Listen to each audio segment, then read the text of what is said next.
अस्सलाम वालेकुम friends, welcome to my channel. Drama serial Jhoom की सेकंड लास्ट एपिसोड में क्या हुआ था ये मैं आपको इस वीडियो में बताऊंगी। लेकिन वीडियो में आगे बढ़ने से पहले अगर आप मेरे चैनल पे न्यू हैं तो मेरे चैनल को सब्सक्राइब कर दें, बेल आइकन को प्रेस कर दें ताकि मेरे आने वाली हर नई वीडियो आपको मिल सके। आर्यन और मरियम की शादी हो रही होती है। ऐन निकाह के मौके पर महविश आ जाती है और कहती है कि मुझे आप सबसे एक बहुत ज़रूरी बात करनी है।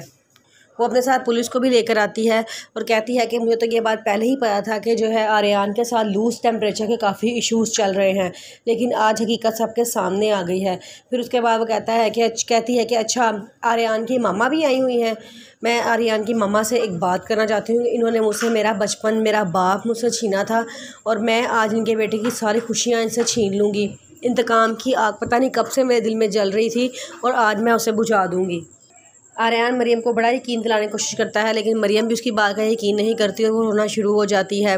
पुलिस आती है, आर्यन को अरेस्ट करके ले जाती है। आर्यन जेल चला जाता है और मरियम अपने घर जाके बहुत रोती है। तो समझ नहीं आता कि उसने ऐसा क्या किया था तो उसके साथ इतना बुरा हो। वो कहती है कि आर्यन ने मुझे धोखा दिया था। आर्यन ने तो कहा था कि वो कभी लड़ाई झगड़ा नहीं करेगा, लेकिन उसने फिर भी मुझे धोखा दिया। जब आर्यन के दोस्तों को ये बात पता चलती है तो वो बड़ा खुश होते हैं, कहते हैं कि शरीफ ने तो बड़ा अच्छा काम किया है, ठंड बढ़ गई है सीने में। उनका एक दोस्त कहता है कि यार तुम आर्यन की मोहब्बत में दुश्मनी में इतना आगे निकल गए हो कि तुम्हें ये बात तक नहीं सोची कि वो लड़की का क्या होगा जो उससे इतनी मोहब्बत करती, तुम बस अपनी दुश्मनी निभाए लगे रहे हो। उसके दोस्त कहते हैं कि बस तुम चुप कर जाओ, हमारे बहुत खुश हैं, आ जाओ, हमारी टेंशन की कोई बात नहीं सुनेंगे।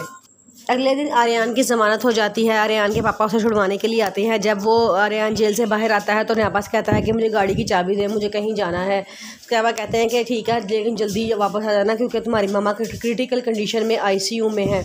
आर्यन कहता है ठीक है, मैं जल्द वापस आ जाऊंगा। आर्यन और महविश के ऑफिस चला जाता है और वहाँ जाकर उस लड़के को बहुत मारता है और कहता है कि तुमने किसके कहने पर ऐसे किया। उन्हीं देर वहाँ से महविश आ जाती है और कहती है कि इसने सब कुछ मेरे कहने पे किया है। फिर वो अपने गार्ड से कहती है कि उस लड़के को अस्पताल पहुँचाया जाए जिसको आर्यन ने मारा था। और फिर आर्यन कहता है कि हाँ भाई बताओ तुमने ये सब कुछ ऐसा क्यों किया। महविश के सारे लोगों को कहती है कि आप लोग यहाँ खड़े क्या तमाशा देख रहे हो, आप लोग चलो अपना काम करो जाके। जब वो सारे लोग अपने काम करने चले जाते हैं तो महविश आर्यन से कहती है कि तुम्हारी माँ ने मुझसे मेरा बचपन छीना था और तुम्हारी माँ ने मेरे बाप को मुझे छीना था। बदले की आग काफ़ी देर से मेरे दिल में थी, आज मौका मेरे हाथ में अच्छा आया था। बस तुम्हारा ये कसूर था कि तुम बीच में आ गए और इस साजिश का निशाना तुम बन गए।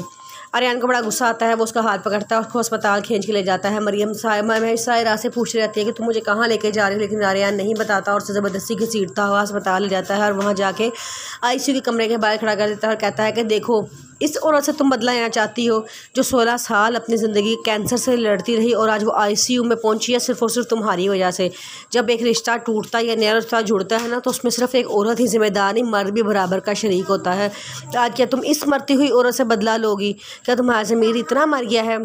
उसे काफ़ी बातें बताती है, कहता है तो महविश वहाँ से रोती हुई घर चली जाती है और आर्यन भी अपने घर आ जाता है।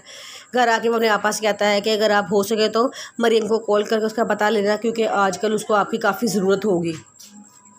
आर्यन के दोस्त बड़ा खुश होते हैं तो कहते हैं कि बहुत अच्छा हुआ, इतनी देर में शायरी भी वहाँ पे आ जाता है। उनमें से एक दोस्त उठ के जाने लगता है तो सारे उसके कहते हैं कि तुम बैठो, तुम कहाँ जा रहे हो। शायरी कहता है देखा मैंने कहा था ना, मैं उसको वहाँ मारूंगा जहाँ उसको पानी का एक कतरा भी नहीं मिलेगा।